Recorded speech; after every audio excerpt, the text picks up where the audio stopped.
మత్తయి బాప్తిసం పొందింది 92వ సంవత్సరంలో. ఈ ప్రాంతానికి వైద్యులు అనే దొరగారు వచ్చినప్పుడు వాక్యం విని రక్షించబడ్డాడు. ప్రతి ఆదివారం ఆరాధనకు జడ్జలకు వచ్చేవాడు. మంచి విశ్వాసి. ఆయనకు ఎంత విశ్వాసము అని అంటే ఎంతోమంది దేవుని సేవకులకు సహాయం చేసినటువంటి వాడు. ఇప్పుడు మన ప్రేమ్ కుమార్ గారు చెప్పారు ఆయనకు ఏ విధంగా సహాయం చేశారు. అంతకుముందు ఏలియా అని ఒక ఆయన ఉండే, ఎలీషా ఆయనకు బియ్యం లేకపోతే బియ్యం సంతులు ఇంట్లో వేసేవాడు. ఇంతకుముందు వ్యాఖ్య చేస్తున్నట్టుగా ఆయన హమాలి పని చేస్తూ కూడా దేవుని యందు మంచి విశ్వాసం. అంటే హమాలి పని చేస్తూ విశ్వాసము అని ఎందుకు అన్నానంటే సాధారణంగా కష్టపడి పనిచేస్తారు, హమాలి పని చేస్తారు ఎక్కువ మంది తాగడానికి అలవాటు పడతారు.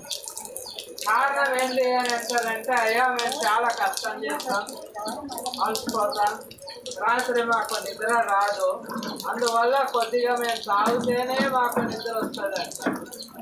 కానీ మొత్తం ఇంతవరకు విన్నాను 100 కిలోల సంచినైనా వద్దగా తీసుకొని వాళ్ళ సేట్ ఇంటికి తీసుకుపోయేవాడు. అడిచి దగ్గర అంత బలమైన వాడు. కానీ ఎప్పుడు ఏ దురలవాటుకు లోను కాదు. మంచి విశ్వాసం. దేవుని నమ్మిన తర్వాత చాలా నమ్మకంగా బ్రతికిండు. సత్యాన్ని ప్రేమించినటువంటి వాడు. అంటే క్రీస్తు సంఘం సత్యమని ఎరిగి బాప్తిసం పొంది అక్కడనే ఆరాధన చేసేవాడు. అదేవిధంగా ఇక్కడ ఆత్మకూరులో కూడా ఏలియా దగ్గరికి వెళ్ళినప్పుడు ఒక ఆదివారం ఏలియా ప్రభు వల్ల ఇయ్యకపోతే ఏలియానే చెప్పాడు. ఏలియా దగ్గర ఉన్న మంచి గుణం ఏంటంటే తప్పును ఒప్పుకుంటారు. చాలామంది తప్పును ఒప్పుకోరు, కానీ ఏలియా ఒప్పుకుంటాడు. ఏం చెప్పిందంటే సార్ ఒక ఆదివారం నేను ప్రభు వల్ల ఇయ్యకపోతే ఒకటే మాట అన్నాడు, వారం వల్ల ఇస్తావా, నేను వేరే దగ్గరికి పోవాలన్నా అని అడిగాను. ఇక తప్పైంది బత్తాయి తప్పకుండా ఇస్తాను. అంటే సత్యానికి అంతగా కట్టుబడ్డవాడు. వీళ్ళారా అందరం చనిపోతారు, కానీ బత్తాయి జీవితాన్ని గుర్తు తెచ్చుకొని కొద్దిగా నేర్చుకోవాలి. 2వ అధ్యాయంలో సమీపించినప్పుడు తన కుమారుని గురించి ఏం చెప్పాడో, లోకులందరూ వెళ్ళవలసిన మార్గమున, లోకులందరూ మార్గమున నేను పోతున్నాను. అంటే లోకులందరూ చనిపోతారు. దేవుని ఎరిగిన వాడు చనిపోతాడు, దేవుని ఎరగని వాడు చనిపోతాడు, అందరూ చనిపోతారు. కానీ దేవుణ్ణి ఎరిగి మత్తయిలాగా లేకపోతే ఆ జీవితం ధన్యమైనది. చనిపోయిన తర్వాత నెమ్మదిని ఇచ్చేది. ఇంతకుముందు దివాకరయ్య గారు కవి వినిపించారు 16:19 నుండి 22 వరకు. ఆ పేదవాడు చనిపోయినప్పుడు దేవదూతలు వచ్చి ధనవంతుడు చనిపోయి పాతి పెట్టబడెను, పాతాళములో కన్నులు తెరిచి బాధపడ్డారు. లోకంలో ఉన్నవారు లేదా లోకరీతిగా బ్రతికిన వారు తీసుకొని పోవడానికి ఎవరు రారు. ఇక్కడ కన్ను మూస్తే అక్కడ కన్ను తెరవాలి. గొప్ప సమాధి కావచ్చు, ధనవంతుడు గొప్ప సమాధి జరుగుతున్నది, కానీ అక్కడ బాధపడుతుంది. పేదవాడు, నమ్మకమైన వాడు, ఎటువంటి వాడు మత్తయి లాంటి వాడు. అందుకొరకు దేవదూతలు వచ్చి రా, మరి మత్తయిని కూడా పిలిచిండ్రు, రా మత్తయి, దేవుడు నేను పిలుస్తాను. ఇక అప్పుడు మత్తయి సంతోషంగా వెళ్ళిపోయాడు. ఎందుకొరకు అక్కడ ఏ బాధ లేదు. ప్రియులారా, కాబట్టి చనిపోవడం సత్యం, దేవుని బిడ్డగా చనిపోవడం ఆశీర్వాదకరము. నమ్మకమైన దేవుని బిడ్డగా చనిపోవాలా? ప్రియమైన దేవుని బిడ్డలారా, మనం అందరికి వస్తాయి రకరకాల మరణాలు. మనం కొన్నిసార్లు సమాధిని బట్టి అబ్బో గొప్ప మరణం అనుకుంటాం.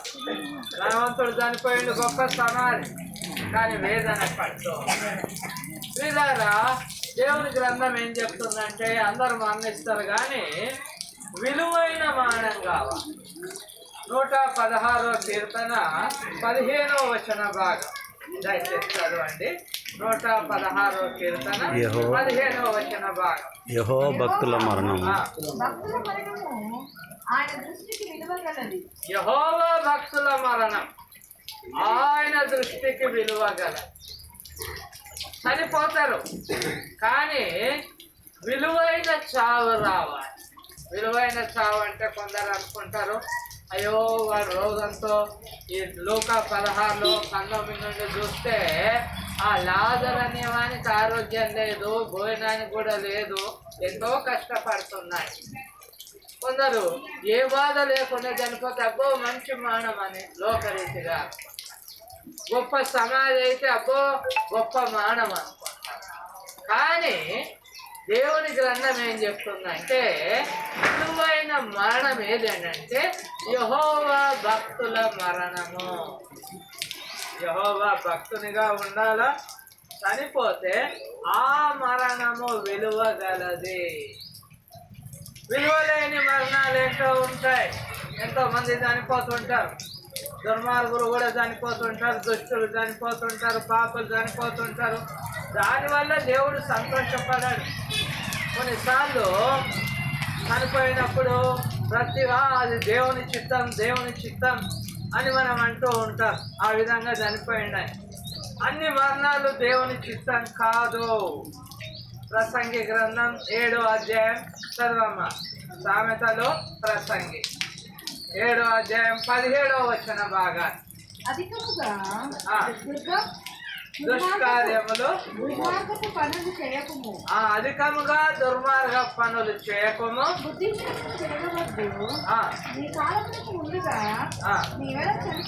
నీ కాలమునకు ముందుగా నీ వేళ చనిపోదు. నియమించబడిన కాలము రాకముందే కొంతమంది దుర్మార్గంలో దుష్టత్వంలో ఉండి హత్యలు చేసి హత్య చేయబడి పాపంలో బ్రతుకుతూ తాగుబోతనము వ్యభిచారం వల్ల మరణాన్ని తొందరగా తెచ్చుకునేవారు ఉన్నారు. ఆ మరణాలు దేవునికి ఇష్టమైనవి కావు. భక్తుల మరణము విలువైనది. ప్రియమైనటువంటి దేవుని బిడ్డలారా, మత్తయికి దేవుడు చాలా విలువైన మరణాన్ని ఇచ్చాడు. ఆయన దూతలను పంపించి ఆయనను తీసుకున్నాడు. అనేకులు దుర్మార్గులు సరిపోతూ ఉంటాడు. ఆ మరణం దేవునికి సంతోషంగా, మన మరణము దేవునికి సంతోషకరమైనదిగా ఉన్నదా, ఉంటుందా? ఈరోజు మధ్యాహ్నం మనం పరిశీలన ప్రశ్నించుకోవాలి. ఏదో దినాలు, ఏదో భోజనాలు ఉండాలి, పెట్టాలి, సమాజ దగ్గర పోవాలి, రావాలా, తినాలని కాదు. ఈరోజు ఇక్కడ కూర్చున్నది మనం బంధువులుగా, దేవుని దాసులుగా, స్నేహితులుగా ఆయన జీవితాన్ని జ్ఞాపకం చేసుకుంటూ దేవుని మాటలను మనం నేర్చుకోవాలని ఇక్కడ కూడిన. చూడండి, యెహెజ్కేలు గ్రంథం 33వ అధ్యాయం. దానియేలు తర్వాత యెహెజ్కేలు గ్రంథం ఉంటుంది. 33వ అధ్యాయం 11వ వచన భాగాన్ని దయచేసి. కాగా వారితో ఇట్లనము, నా జీవము తోడు దుర్మార్గుడు మరణము నందుట వలన నాకు సంతోషము లేదు. నా జీవము తోడు దుర్మార్గుడు మరణం నందుట వలన నాకు ఇష్టం లేదు. దుర్మార్గులు అనేకులు చనిపోవచ్చు, వారు గొప్పవారుగా ఉండొచ్చు. పాపులు అనేకులు చనిపోవచ్చు, వారు గొప్పవారుగా, ధనవంతులుగా, బలవంతులుగా, ఈ లోకరీతిగా గనులుగా ఉండొచ్చు. కానీ నాకు సంతోషం లేదు. చదవాయి. దుర్మార్గుడు తన దుర్మార్గత నుండి మరలి బ్రతుకుట వలన నాకు సంతోషం కలుగును. ఆ దుర్మార్గుడు తన దుర్మార్గతను వదిలి బ్రతికి నా బిడ్డగా నా సన్నిధికి రావాలి. దుర్మార్గంలో పాపంలో ఉండి ఆయుష్కాలం తీరక ముందే చనిపోవడం అన్నది దేవునికి ఇష్టమైనది కాదు. ప్రతి వారికి దేవుడు ఆయుష్కాలం ఇచ్చిండు. మనం సమాధాన జ్ఞాపకం చేసుకున్నాం. యోగ గ్రంథం 14వ అధ్యాయంలో చూస్తే 6వ వచనం నుండి మించజాలని వయ పరిమాణము నీవు వారికి నియమించి ఉన్నావు. ప్రతి వారికి ఆయుష్కాలాన్ని దేవుడు ఇచ్చిండు. ఆ ఆయుష్కాలంలో అది ఎంత అన్నది తెలియదు కాబట్టి మనం విలువ కలిగిన మానం పొందే విధంగా దేవుని బిడ్డలుగా బ్రతకాలా. ప్రియులారా, మన మరణము దేవునికి సంతోషకరమైనదిగా ఉండాలి. కొన్నిసార్లు మన మరణం లోకానికి దుఃఖం, అంటే బంధువులకు ఇంటి వారికి దుఃఖం కలిగించవచ్చు. కొన్నిసార్లు కొన్ని మరణాలు సంతోషాన్ని కలిగి